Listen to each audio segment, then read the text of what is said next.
Welcome everybody to the 11th Kids Knowledge Seekers Workshop. And today I'm your host Rick Crammond, and I'll be here with Keyvan Davani, who will be asking some questions of Mr. Kesh, and we'll try to present the information in a way that the children and all of us can understand. So let's go in. I'm interested to see what Keyvan has to say there today. He's got something lined up. And we also have Mike in the background who might have some questions and answers for discussion here. Okay, Keyvan, are you there? Yeah, sure. Good evening, Mr. Kesh, and to all knowledge seekers. I want to thank, first of all, Rick and Vince again for organizing, co-hosting, and coordinating everything by now. And I have two pretty short questions, and one question that would probably consume more time because it needs a lot of explanations.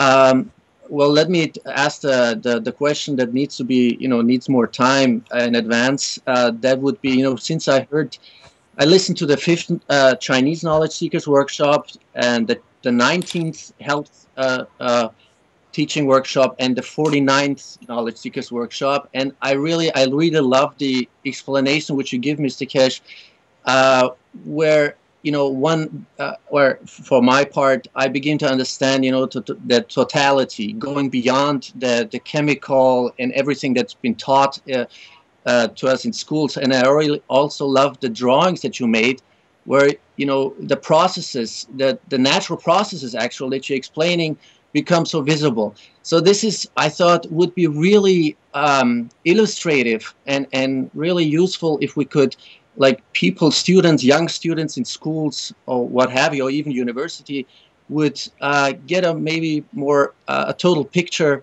And could you summarize those parts maybe which you have explained in the last few workshops in detail? Especially, what the GANs, the production of GANs, or how the totality of magnetic gravitational field strengths are produced.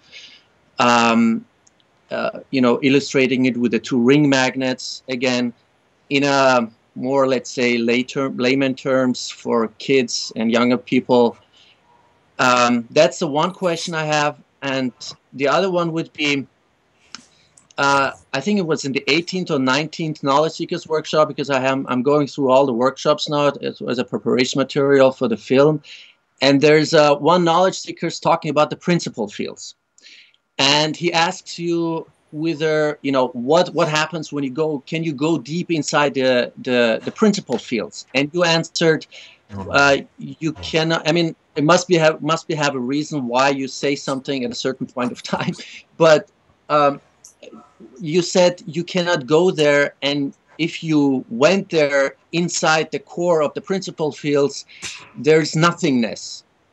I think these were your words. Could you elaborate on that too, on the principal fields? Let's talk about the principal fields. The principal fields goes, that's why we chose this name. It means the essence, the origin.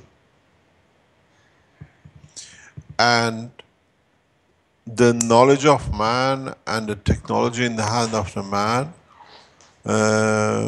is not so advanced to be able to reach the absolute center. And in so many ways, when you look at the structure of a magnet, which we try to show and we see, this is a magnet. This is a ring magnet.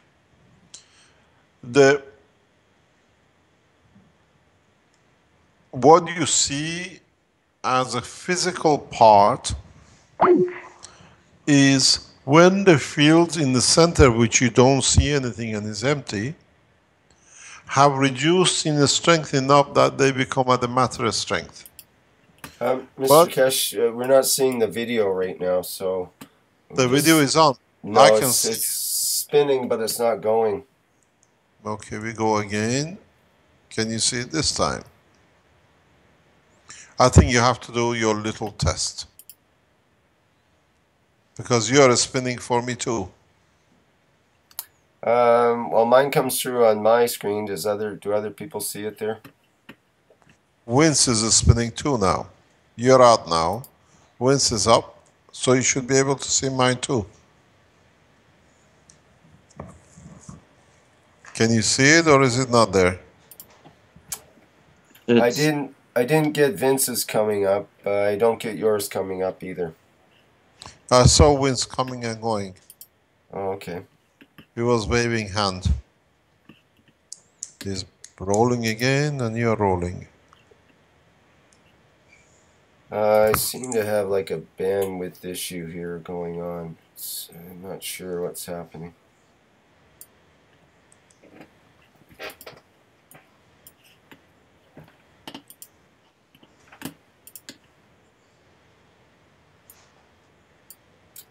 I'm wondering if it's at my end. But the live stream's having trouble with the either the Skype is hogging all the bandwidth, which could be. Because I see Vince.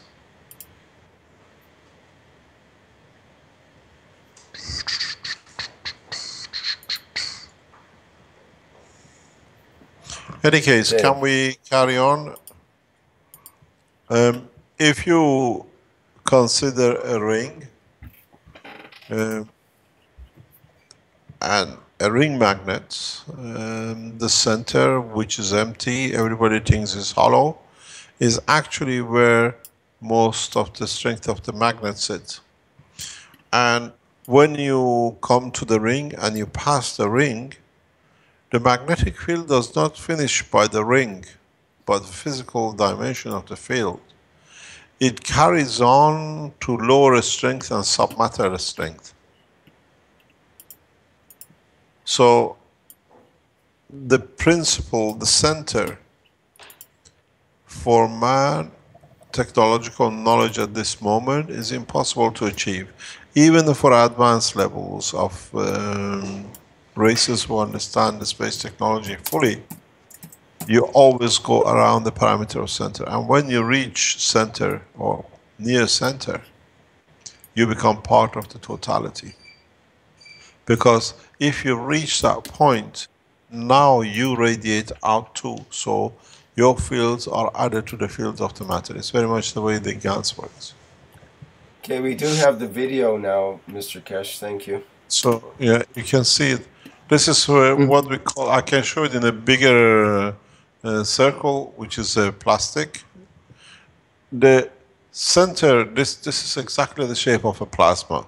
But now plasma in a two-dimensional, because plasma is like a ball. But when you cut a cross-section it, the maximum field, the one next to it, this is the metal one, is a magnet, ring magnet.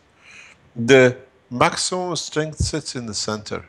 And as the field reduces in strength, at a point of the strength of the matter, it becomes the ring we see. And then further on, the field carries on, it doesn't finish here. And it goes below submatter. And still in that level beyond it, there is a life which exists in its own strength. As much as there is life as you go to the center. To get to the center, absolute center, is one of the impossibilities for man, because as much as there is a gravitational field in that point, there is magnetical or repulsion as well. And depends how much you can transfer your fields to be able to get from one to another or transfer one to the other one. A plasma to us is the totality of, from the center to the point of the physical manifestation. And then the fields themselves have a property of balancing or attracting or repulsion. What this means is if you got the two rings as we've seen, these rings is like infinity. They receive as much as they give in the three-dimensional, as much as coming out as going in. In fact, the magnet is very much like this.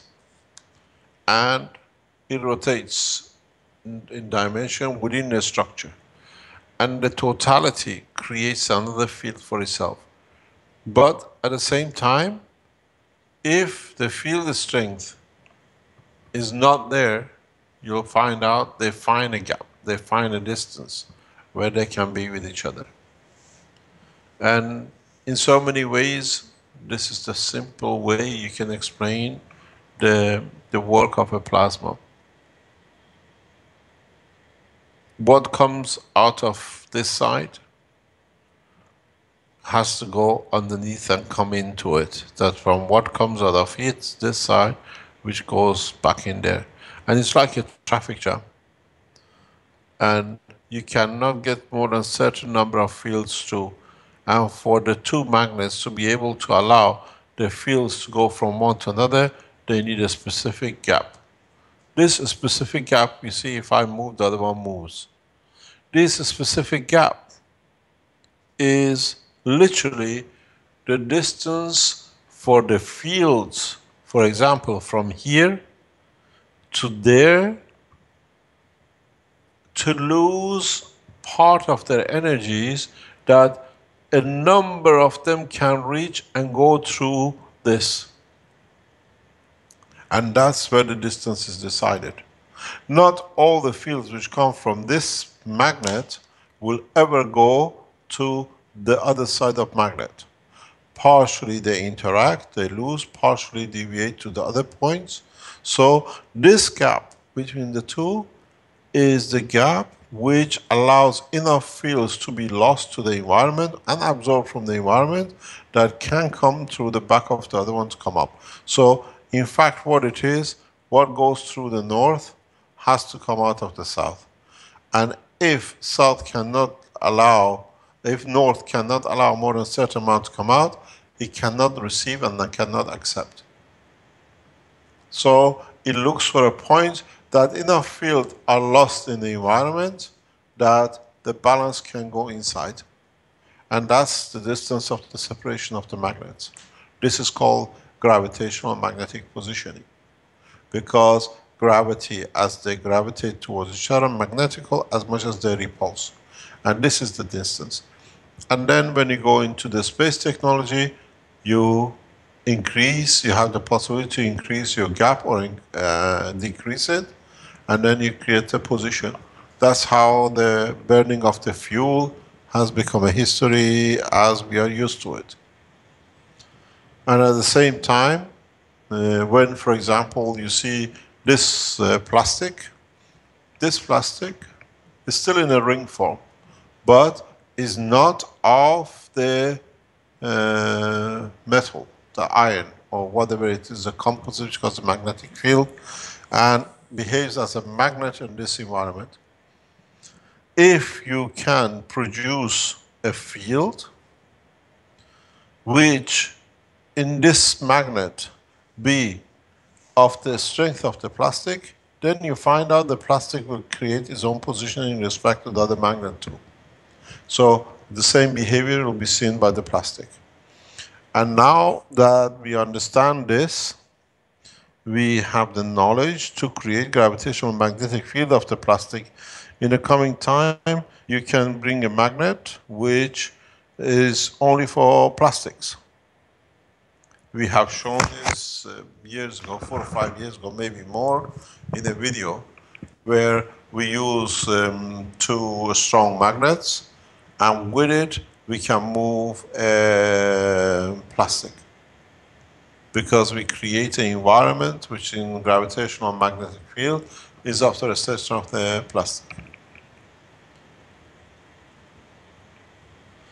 Now, ask me your next question.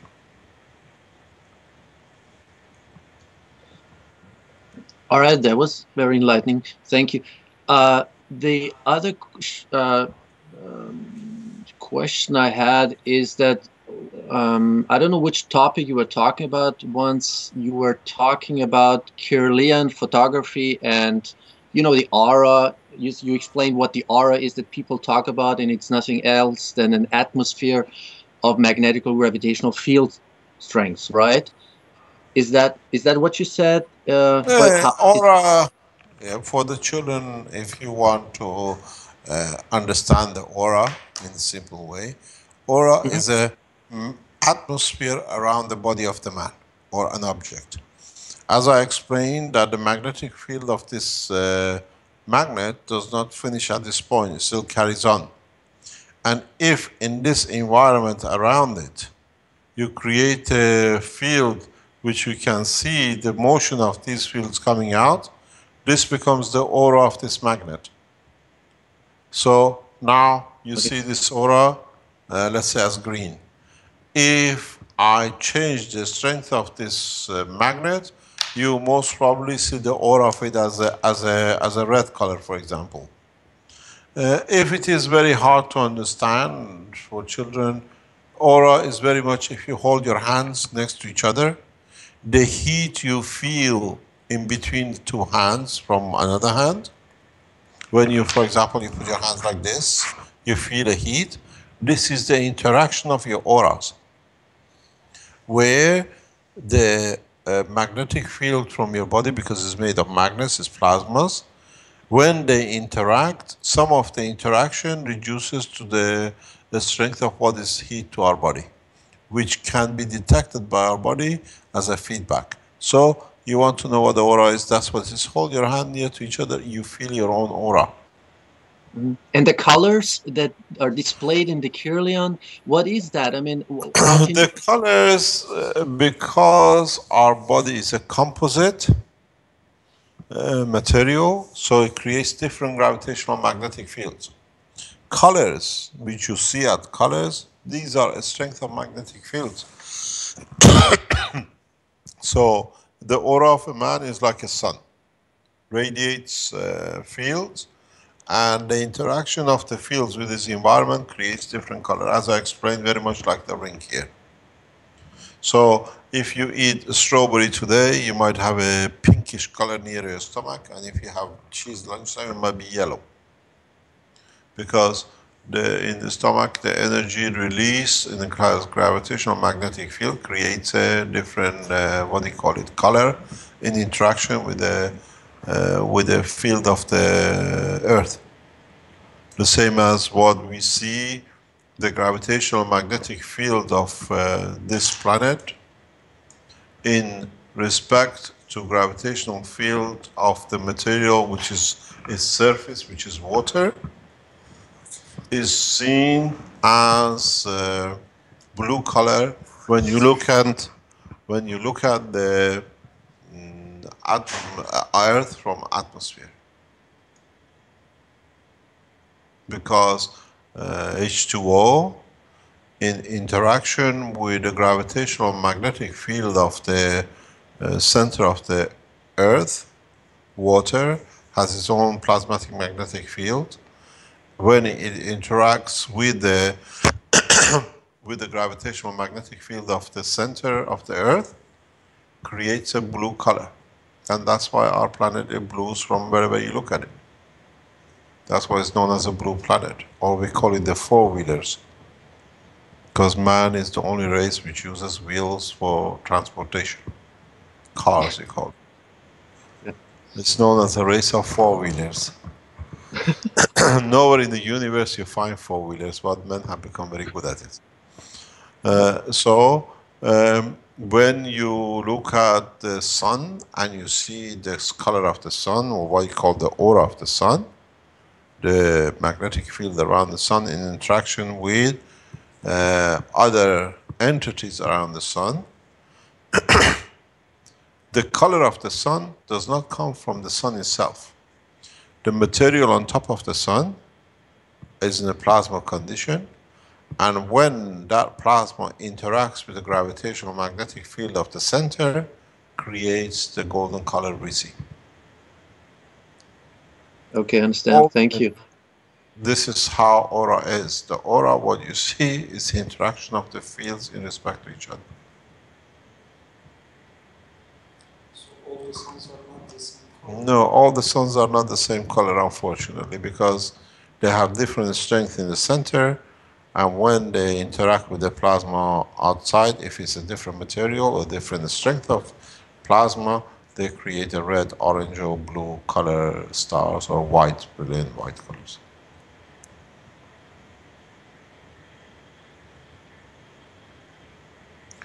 Any other question?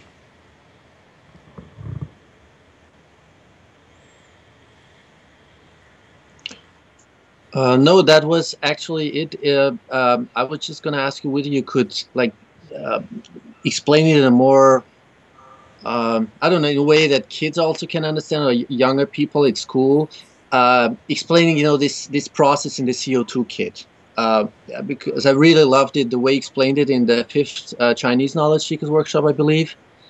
Yes, what Um, happened? Yes, okay, I understand. What happened? We have we have copied the work of a leaf. On a leaf on a tree, what happened? The leaf of the tree, if you have a leaf like this, I'm not a very good drawer. The leaf has a front and a back. The front is made of a slightly different material than the back. Slightly different.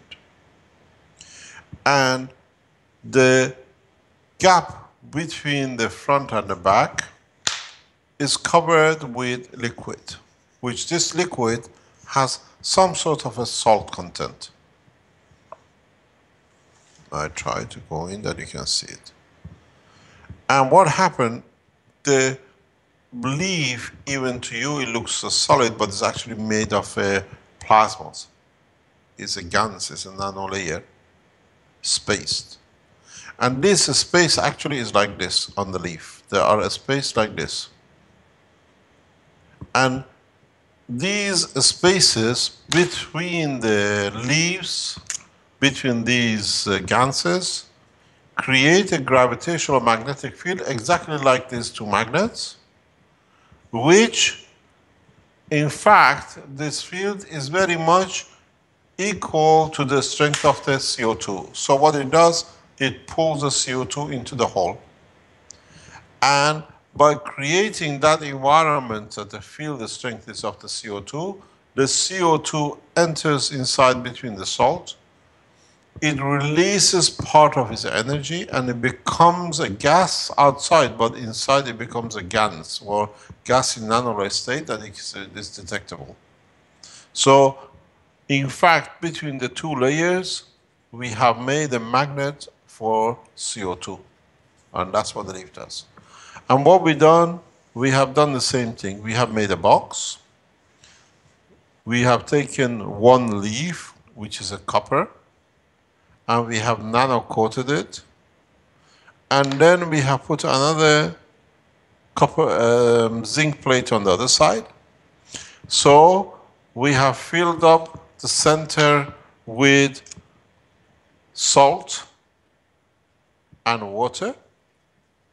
And in conjunction between the field from the nanoplate, from the zinc, and the materials and the water in the salt, we create a field, magnetic field, exactly as you saw with the leaf.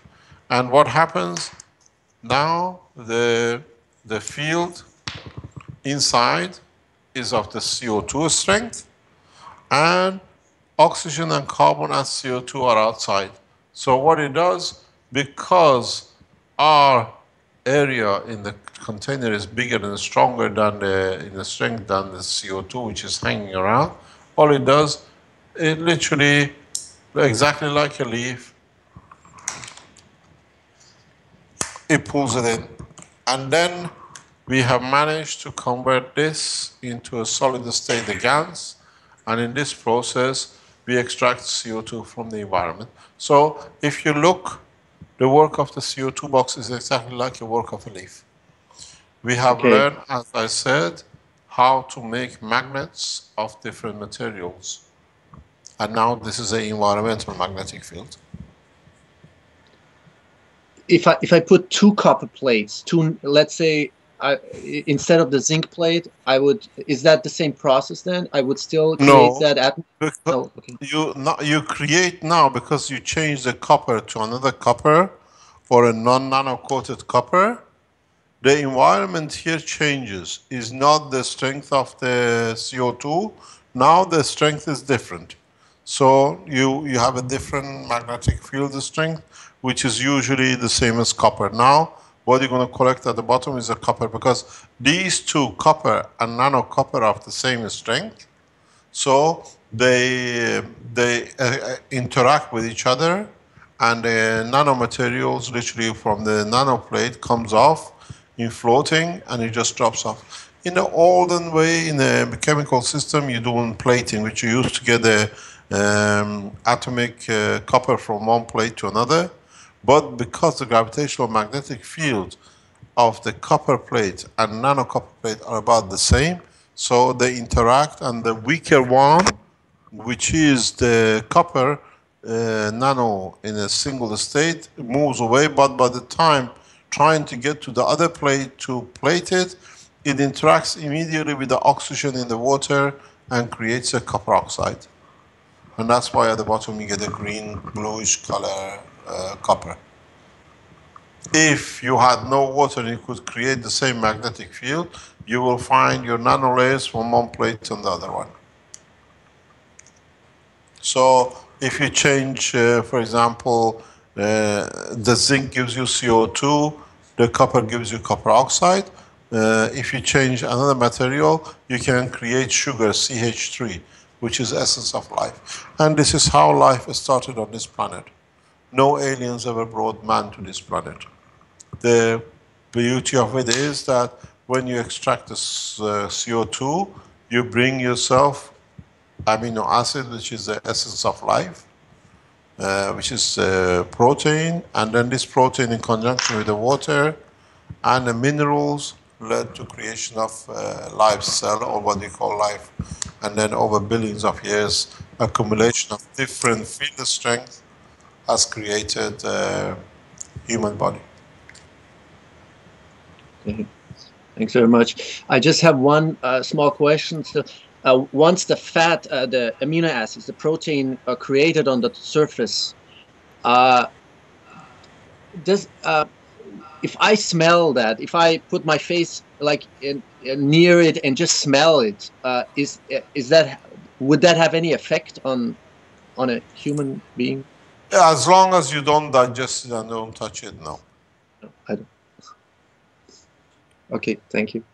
The thing is, that's what we say in the institute, which is opened up. It's agreed, is done. Most of the people, if you heard it, we have opened in conjunction with our university, has become part of the university structure in Italy, and in this process, we'll teach how we produce these things. And in fact, if you look at the amino acid, which is the protein, and you look at the connection between the carbon, you'll find out the oxygen and the carbon are about the same, and oxygen is a connector, magnetic field connector, and it attracts the fat from the air with it, or creates a magnetic field environment that the oxygen, nitrogen, and hydrogen come together as protein.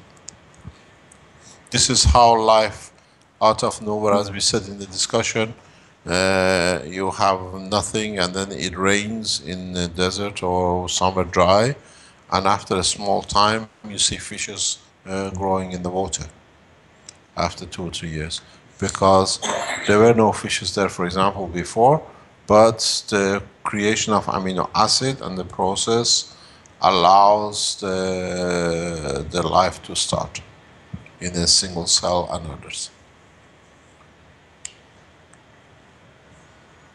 Thank you very much. Very enlightening. Thank you. We've Thank been you very taught much. that. I think we are out. Our 40 minutes is about enough for the children, as we agreed. I think you have an appointment and so on Yes, you have to get to there as well, right? Yeah. Thank you very much indeed. Have a nice evening and morning, and we meet on Thursday morning. Okay, that sounds great for the Knowledge Thanks Seekers very much. Workshop number Thank you very 50. much indeed. 50, Thank you, yeah. Thank you Mr. very Kesh. much. I'm going to Thank make you. a Bye-bye. video. Bye-bye. Um, Bye. I'm going to make a video for a simpler way to explain the initial magravs or the all of this for you guys. Okay. I'll put it together and it'll be taken care of. Okay. All right. Well, that might be useful for even the kids' workshop here. Yeah. I think it'll Okay. be able to visualize everything for everybody in it. So, all right. Good job. Thank you. very much to all. Thank you, Mr. Ketcher, Rick, everybody. All right. Thank you to everybody, and especially to Mr. Kesh for taking time out once again out of his very busy day to enable us to learn more. Okay, that's Excellent. the 11th Kids Knowledge Seekers Workshop. Thank you, everybody, for attending. Bye for now.